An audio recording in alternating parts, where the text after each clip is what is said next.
le journal.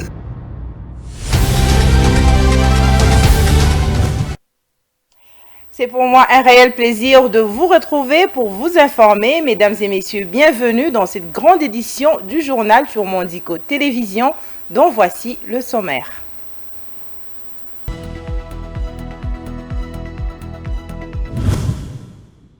La loi Tchani continue à défrayer la chronique. Au cours d'un entretien, Joseph Lembi Liboula, rapporteur de l'Assemblée nationale, a éclairci l'opinion. Selon ces derniers, on ne peut pas empêcher une société de se doter des lois qui la régissent. Toutefois alignée, une loi est une chose et la débattre en est une autre, renseigne-t-il. Nouvel élan, parti politique cher à l'ancien Premier ministre Adolphe Mouzitou, dit prendre acte de l'auto-exclusion de Martin Fayoulou et de son parti politique Engagement citoyen pour le développement de la plateforme Lamouka. Par ailleurs, il annonce la prise du commandement de la plateforme pour les 6 prochains mois.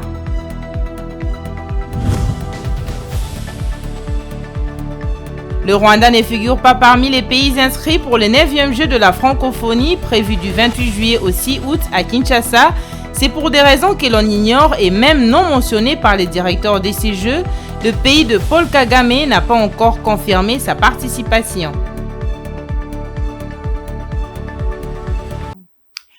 Comme je l'ai annoncé dans le sommaire, la loi Tchani défraye la chronique depuis qu'elle a été déposée à l'Assemblée nationale pour être examinée lors de la session de mars. Initiée par l'ancien candidat à la présidentielle Noël Tchani, elle est portée par le député national Tsingi Pouloulou. Cette proposition figure dans le calendrier des matières à traiter lors de la présente session. Je vous propose de suivre le rapporteur de l'Assemblée nationale qui a éclairé l'opinion à ce propos. Regardez. Depuis que la loi est insérée dans le calendrier de la session de mars, les commentaires vont dans tous les sens. Certains pensent que cette loi ne cadre pas avec l'esprit de la Constitution sur la nationalité congolaise. Une autre opinion estime plutôt le contraire. Joseph Lembi Liboula a fixé les esprits à ses propos. Si vous lisez l'article 130 de la Constitution, à son premier alinéa, cet article dit ceci. L'initiative des lois appartient concurremment au gouvernement, à chaque député et à chaque sénateur. Donc, vous comprenez que si le gouvernement dépose un projet de loi, ça passe. Si un député conçoit bien une proposition de loi, ça passe, et aussi un sénateur. Étant entendu que le rôle ou le pouvoir qu'exerce l'Assemblée nationale, c'est de voter des lois. C'est constitutionnel. Ceux qui s'opposent à la loi Tchani l'assimilent à la loi sur la congolité, référence faite à l'ivoirité qui a divisé la Côte d'Ivoire à la fin des années 90. Il estime que cette loi va diviser les Congolais au lieu de les rassembler. Pour Joseph Lembi, on ne peut pas empêcher une société de se doter des lois qui la régissent. Vous n'allez pas priver à une société de se doter d'un code de conduite. Alors, ceux qui pensent que cette loi divise, ils sont libres. Mais il y en a ceux qui pensent que cette loi renforce même la notion de la souveraineté. Et donc, chacun est libre de pouvoir réfléchir, penser comme il veut.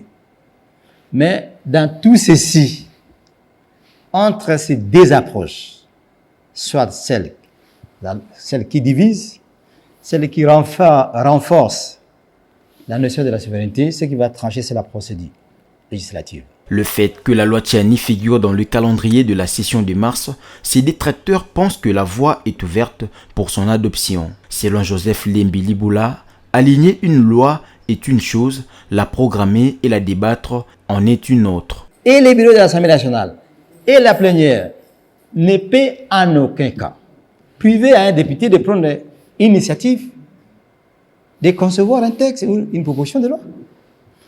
Vous amenez votre proposition de loi, on les réceptionne, on l'enregistre et on l'insère dans les calendriers. Ni la plénière, ni le bureau ont le pouvoir de rejeter une proposition de loi ou de refuser l'insertion ou l'inscription d'un texte de loi dans les calendriers des travaux de la session. Mais je rappelle encore pour dire que ce qui va trancher dans tout ça, c'est la procédure. Elle est rigoureuse. Si votre proposition de loi, si votre texte de loi n'a pas de fondement juridique ou constitutionnel, ça ne passe pas. Donc, la réception, l'insertion des textes dans un calendrier est une chose, mais la programmation en est une autre. Plus que quelques semaines pour que la session de mars prenne fin, l'avenir nous dira si la loi Tchiani sera adoptée ou pas. Le vice-premier ministre, ministre de l'Intérieur, Maître Peter Kazadi, a réuni un comité d'experts avec le ministre de Transport, Voies et Communications afin de discuter autour du projet du plan de lutte contre les embouteillages dans la ville de Kinshasa, régulièrement perturbée dans la circulation routière. À l'issue de la réunion, l'autorité a livré ses dispositions face à cette situation. Suivez ses propos. Oui, je suis content de l'initiative menée par mon collègue des Transports et Voies de Communication. Je pense que nous devons commencer par quelque part. Comme annoncé, il y aura des artères qui seront à des heures fixes utilisées comme sens unique et à d'autres heures comme les sens inverses. Donc, je pense que c'est un début de recherche de solutions au problème des embouteillages dans la ville de Kinshasa. J'ai apprécié les projets tels que présentés. Je promets mon accompagnement en tant que garant de l'ordre public et de la sécurité dans les pays parce que nous connaissons les mentalités de nos compatriotes tendent toujours à violer ce qui est réglementation. Avec les concours de notre police, les concours de tous les Congolais, nous allons essayer d'appliquer ces plans et les faire respecter rigoureusement pour que nous puissions juguler dans la mesure du possible des embouteillages qui polluent notre vie à tous. Christian Mwando, ancien ministre du Plan et député du territoire de Moba dans le Tanganyika, dément avoir tenu des propos sécessionnistes après l'alignement de la loi Tchiani aux projets qui seront traités au Parlement. Aussi, l'élu de Moba refute les accusations selon lesquelles il aurait déclaré l'indépendance du Katanga au cas où la proposition de loi Tchiani passait à l'Assemblée nationale de la République démocratique du Congo. Plus de détails dans cet élément de Guy Ilunga. Le haut cadre d'ensemble pour la République de Moïse Katumbi, Christian Mwando, précise dans une interview accordée à la presse le mardi 11 avril 2023 que ses propos tenus au Tanganyika sur cette proposition de loi Tchiani alignée pour être débattue à la session de mars à la Chambre basse du Parlement congolais ont été sortis de leur contexte. Christian Mwando précise que son objectif était d'alerter le gouvernement et le président Félix Tshisekedi sur les conséquences qui peuvent subvenir une fois que cette loi était adoptée au pays. Le député Christian Mwando explique qu'il n'a jamais été partisan de la session comme les gens le pensent et écrivent sur les réseaux sociaux. Il affirme avoir toujours été nationaliste comme tout le monde le sait bien, sauf que, bien qu'il n'a jamais soutenu les mouvements qui ont été sécessionnistes partout au Katanga, il se rend compte que les tendances sécessionnistes se réveillent avec la loi Tchiani. Entre-temps, depuis sa sortie en public à Kalemi, plusieurs voix se sont élevées pour émettre des avis lors de son meeting au Tanganyika. Ce dernier aurait déclaré que les jeunes du Haut-Katanga lui auraient dit que si la loi Tchiani passait à l'Assemblée nationale, ils utiliseront les ciseaux pour couper le Katanga de la République démocratique du Congo. Les protestataires appellent le gouvernement congolais et les partis politiques du pays au calme et à trancher sur l'opportunité de cette loi à figurer dans les matières à traiter et puisse faire partie du débat au Parlement tout en calculant les répercussions. Crise au sein de la plateforme Lamuka, nouvel élan, parti politique cher à l'ancien Premier ministre Adolphe Muzitu, dit prendre acte de l'auto-exclusion de Martin Fayulu et de son parti politique Engagement citoyen pour le développement et cédé en cycle de la plateforme Lamuka. Par le canal de son secrétaire général Blanchard Mongomba, le parti d'Adolphe Muzitu annonce la prise du commandement de la plateforme pour les 6 prochains mois, tel que prévu dans la convention de la coalition née à Genève en Suisse. Suivez.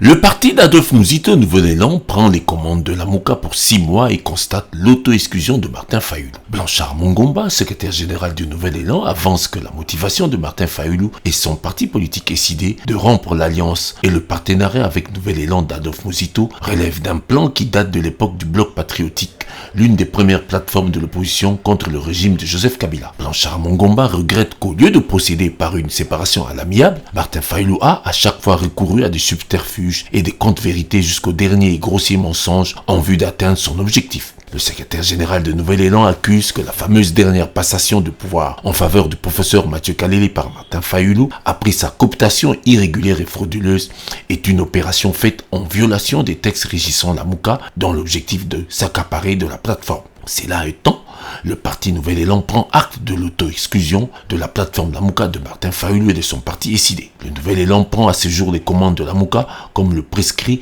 la convention pour les 6 prochains mois, a décidé devant la presse le mardi 11 avril 2023 Blanchard Mongomba, secrétaire général. D'après ce proche collaborateur d'Adolphe Mouzito, la procédure usée par Martin Fayulu pour coopter Mathieu Kalele à la tête de la plateforme est la suite logique de son communiqué du 13 mars passé, selon lequel lui et son parti politique avaient pris acte du retrait soi-disant d'Adolphe Mouzito et de son parti Nouvel Élan de la plateforme Lamouka sur base d'une correspondance que lui aurait adressée Adolphe Mouzito le 22 décembre 2022. Le parti Nouvel Élan rejette cet acte illégal accusant M. Martin Fayulu d'avoir utilisé le mensonge comme stratégie pour réaliser sa forfaiture. À l'occasion, Nouvel Élan exige à Martin Fayulu les preuves matérielles du dit courrier ayant servi de fondement à sa décision d'exclure Nouvel Élan et son leader Adolphe Mouzito de la plateforme Lamouka. Jusqu'à ce jour, selon Nouvel Élan, Martin Fayulu n'a pas toujours présenté à l'opinion la preuve du retrait de M. Adolphe Mouzito et de son parti de la plateforme Lamouka. Bien au contraire, Martin Fayulu, après avoir unilatéralement et frauduleusement coopté au présidium de Lamouka son ami Mathieu Kalele en violation des textes, s'auto-exclut directement. Visiblement, entre Martin Fayulu Madidi, candidat déclaré à la prochaine présidentielle et leader du parti politique Engagement Citoyen pour le Développement SID et le président de Nouvel Élan Adolphe Mouzito, c'est la rupture totale et définitive. Au regard de cette donne qui rassure le camp de Félix Tshisekedi, la plateforme Lamouka, coalition de l'opposition qui avait porté la candidature de Martin Fayulu lors des élections générales de décembre 2023, s'est elle-même discréditée dans l'opinion nationale. Parlant CENI à présent, la matinée était mouvementée à Goma, en la province du Nord Kivu, le 11 avril 2023. Plusieurs routes étaient barricadées dans la matinée par des jeunes du quartier Majengo dans la commune de Goma. Ils protestent contre la clôture par la CENI de l'opération d'identification et d'enrôlement des électeurs alors que les requérants sont encore nombreux. Les détails dans ce reportage de la rédaction. Ce sont de jeunes en colère qui sont descendus sur les routes de Goma et ont barricadé celles-ci dès le lever du soleil. La cause ? Le communiqué publié par la Commission électorale nationale indépendante annonçant la fin de l'opération d'identification et enrôlement des électeurs dans ses troisième ère opérationnelle pour le 12 avril 2023, alors que les files d'attente sont encore visibles dans certains centres. Difficile pour les automobilistes de se frayer un chemin suite à ce chaos. Même les activités commerciales ont subi le contre-coup de ce mouvement de colère dans la matinée. La population de Goma met en garde la CENI. À travers cette action d'aujourd'hui, le peuple ne doit pas être victime de manque de cartes. Sur le lieu de manifestation, les éléments de la police ont dispersé les manifestants et dégagé la chaussée. Le calme est revenu en début d'après-midi et toutes les activités ont pu fonctionner normalement. À la population et à la jeunesse de garder ce calme, nous avons saisi les autorités de compétences, on a saisi les autorités de la CENI, on a saisi la police et tous les services de sécurité. Ce n'est pas vraiment une bonne manière de troubler l'ordre public, alors que déjà le processus est déjà engagé en fait qu'il y ait un climat d'attente entre la population et la CENI. Reste à savoir si la Commission électorale nationale indépendante entendra ce cri d'alarme pour rouvrir à nouveau les centres d'inscription des électeurs après ce mouvement de contestation. Autre chose à présent, poursuite le mardi 11 avril 2023 du procès en flagrance du député Edouard Mwangachuchu à la prison militaire de Ndolo à Kinshasa. L'audience de ce mardi était l'occasion pour le ministère public de relever les résultats après l'ouverture du coffre-fort du prévenu. La Haute Cour va poursuivre le vendredi 14 avril 2023 l'examen de preuves mises à sa disposition contre ces députés nationaux. Commentaire de Vinigali Junior. Maître, il est Congo, avocat baron Dans sa lecture du procès verbal de l'audience précédente, la greffière a rappelé à la haute cour le fait retenu à la charge de Mwanga Chuchu et de son complice Robert Mushangaliwa. Le ministère public a fait son rapport détaillé en 2 étapes. Il a d'abord présenté les objets saisis par les services des renseignements et que l'organe de la loi estimait être objet de l'infraction, notamment 42 munitions de guerre, passeports diplomatiques et ordinateurs établis au nom du prévenu et en cours de validité. Les autres objets n'ayant pas trait au procès ont été remis au prévenu par l'entremise de sa femme. Pour le reste des objets saisis, à savoir le téléphone, caméra, ordinateur et autres effets, le ministère public dit avoir fait recours au service de l'Agence nationale des renseignements et du Conseil national de sécurité pour analyse. Après analyse de ces services, les documents renseignent que Mwanga Chuchu serait bel et bien actionnaire dans la création de la société rwandaire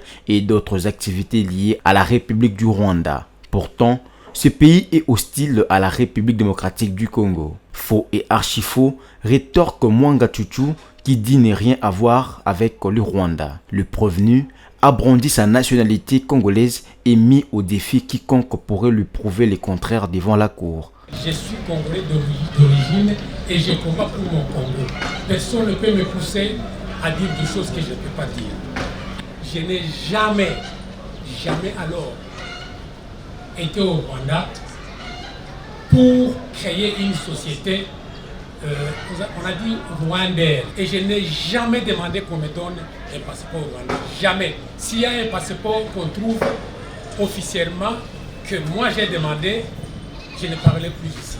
Tout ce que vous avez vu comme passeport, c'est des passeports congolais.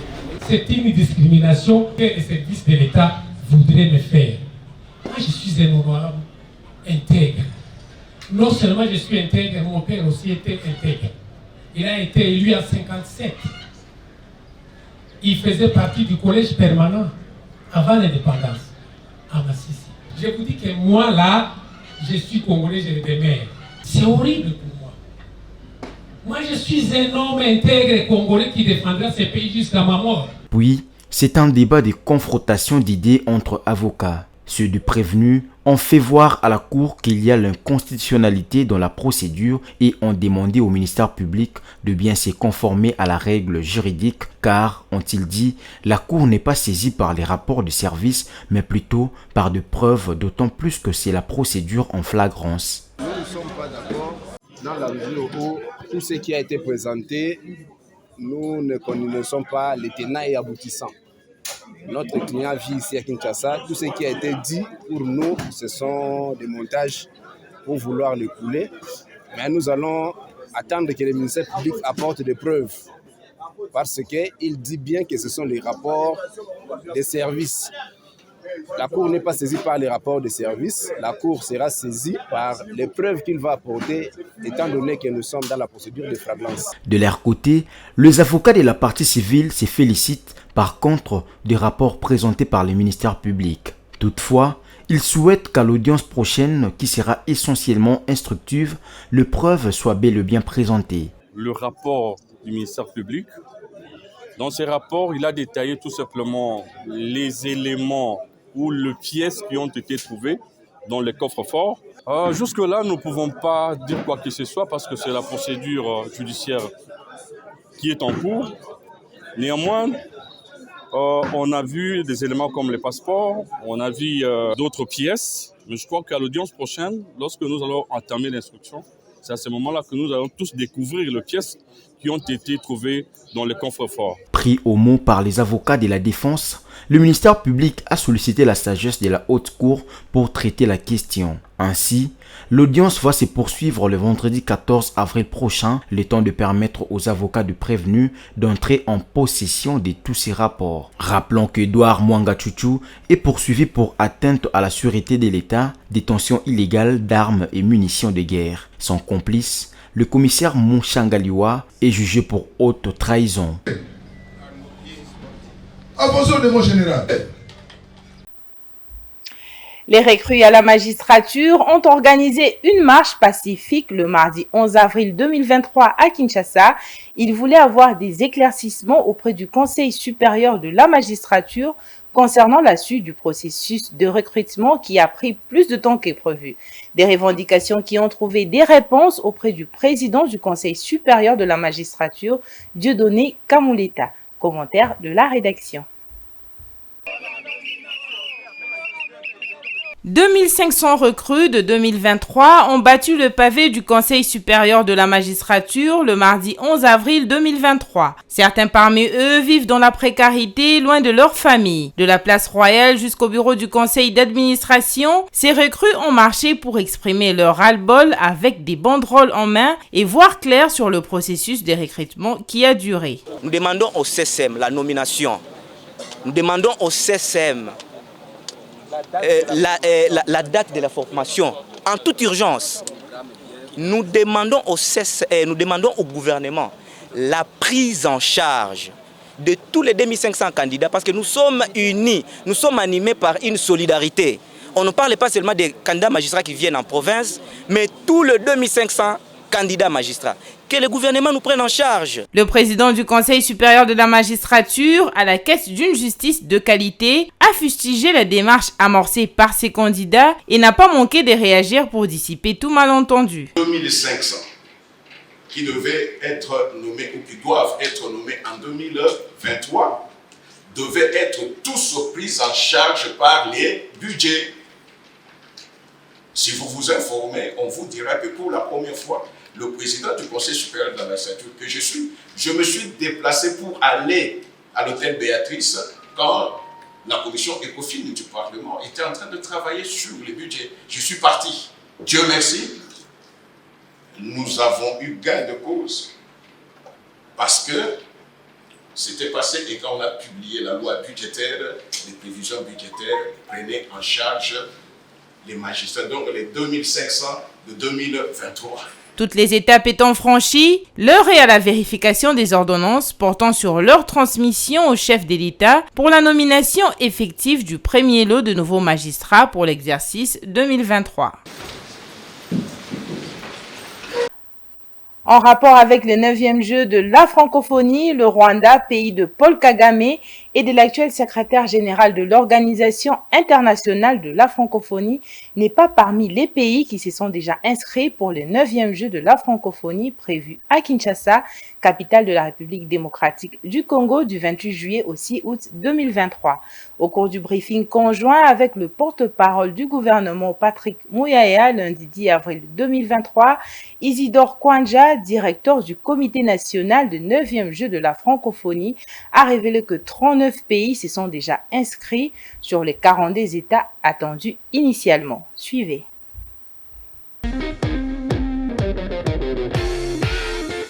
9 pays sont déjà inscrits sur les 42 qui étaient attendus initialement pour une grande participation d'à peu près 5000 athlètes. Le rapport des pays membres de la francophonie fait état que des pays inscrits, le Rwanda n'est pas parmi parce qu'il n'a pas confirmé son inscription, a indiqué à la presse M. Isidore Kwanja, directeur du comité de 9e jeu de la francophonie. Près d'une année déjà, les relations diplomatiques entre Kinshasa et Kigali se sont détériorées davantage à la suite de la résurgence de la rébellion du M23 dans la province du Nord Kivu. Le M23 s'était emparé de plusieurs localités des territoires de Rutshuru, Masisi et Nirangongo, étranglant peu à peu Goma, qu'il avait déjà brièvement occupé 10 ans auparavant, avant d'être défait en 2013. La RDC accuse le Rwanda et ses supplétifs du M23 de vouloir faire main basse sur les minéraux de l'Est congolais. Le M23 affirme de son côté défendre une frange menacée de la population et réclame des négociations que Kinshasa refuse, excluant de discuter avec des terroristes. L'absence donc du Rwanda de ces jeux qui vont se dérouler en RDC n'est pas un regret pour le pays de Félix Tshisekedi et des Congolais qui dénoncent la volonté du Rwanda de saper leur souveraineté nationale. Et même que la présence des athlètes du pays de Paul Kagame risque de provoquer des sentiments négatifs dans le chef des athlètes congolais et de la population. D'où, c'est plus prudent que le Rwanda de bien choisir quelle option adopter. Sinon, c'est à la secrétaire générale de la francophonie, la rwandaise Luz Mushikiwabo en personne, que le tollé va se démontrer et se concentrer au cours des festivités de 9e jeu dont le budget est de 66 millions de dollars. Et enfin, la question de la reconnaissance du nouveau comité de gestion de la SOCODA continue à faire polémique. La Fédération des entreprises du Congo, FEC en sigle, qui avait suspendu le protocole les liant à la SOCODA, vient d'annoncer la reprise avec ses cotisations à cette caisse collective malgré le dysfonctionnement persistant. Blaise Boula, le nouveau PCA, a dans une correspondance adressée à la FEC et les autres partenaires rejeté la décision reconnaissant l'ancien PCA Jossard Nyokalongo. Commentaire de Ronta Luyela. Les feuilletons se poursuivent autour de la gestion de redevances sur le droit d'auteur au sein de la Société congolaise de droits d'auteur et droits voisins, SOCODA en sigle. Le président du conseil d'administration de la SOCODA, récemment nommé Blaise Boula Monga, a dans une correspondance adressée à tous les partenaires et assujettis, leur demandant de suspendre le paiement de redevances sur le droit d'auteur et toute opération bancaire qui peut être sollicitée par l'ancien PCA Nyokalongo et ses collaborateurs. Blaise Boula proteste contre la décision prise par la Fédération des entreprises du Congo FEC, levant la suspension du paiement de redevances sur le droit d'auteur en RDC. Il s'est dit surpris de constater que les patronats congolais justifient sa décision sur base d'un jugement rendu le 13 mars 2023 par le tribunal de grande instance de Kinshasa-Gombe. Dans cette même correspondance, Blaise Boula rappelle à l'administrateur délégué de la FEC et à tous les partenaires que ce jugement n'est pas irrévocable, tout en dénonçant le manœuvre de la FEC qui s'est muée en octroyant de pouvoir au conseil d'administration qui est dirigé actuellement par Nyokalongo, l'ancien PCA, en conflit avec la nouvelle équipe, alors que le nouveau estime qu'il est de bon droit que la FEC retire sa décision signée le 30 mars dernier dans laquelle elle lève de manière inexpliquée la suspension du paiement de redevances sur le droit d'auteur et droits voisins auprès de ses membres à l'initiative de la SOCODA. Pour rappel, le jugement rendu le 13 mars dernier a annulé l'Assemblée générale et emporté Blaise Boula aux affaires. La FEC a refait confiance à l'ancien bureau du SOCODA dirigé par Jossard Nyokalongo. Les patronats est donc revenu ainsi sur sa décision de paiement de redevances de droits d'auteur, tout en encourageant ses partenaires à payer convenablement les redevances sur le droit d'auteur et de droits voisins, conformément au protocole d'accord en vigueur. C'est la fin de ce journal, mais avant de nous séparer, place au rappel des titres.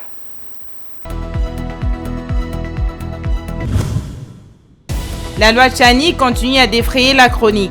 Au cours d'un entretien, Joseph Lembi Liboula, rapporteur de l'Assemblée nationale, a éclairci l'opinion. Selon ces derniers, on ne peut pas empêcher une société de se doter des lois qui la régissent. Toutefois alignée, une loi est une chose et la débattre en est une autre, renseigne-t-il.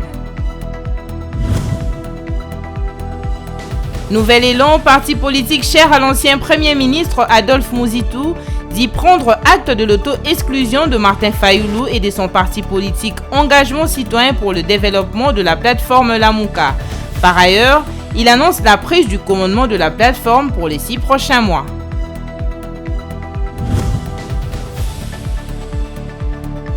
Le Rwanda ne figure pas parmi les pays inscrits pour le 9e jeu de la francophonie prévu du 28 juillet au 6 août à Kinshasa. C'est pour des raisons que l'on ignore et même non mentionnées par les directeurs de ces jeux. Le pays de Paul Kagame n'a pas encore confirmé sa participation. Ce journal est complètement terminé. Je vous retrouve demain pour la prochaine grande édition du journal. D'ici là, bonne suite de programmes sur notre chaîne Mondico Télévision, une pensée en écrit. Bonsoir chez vous.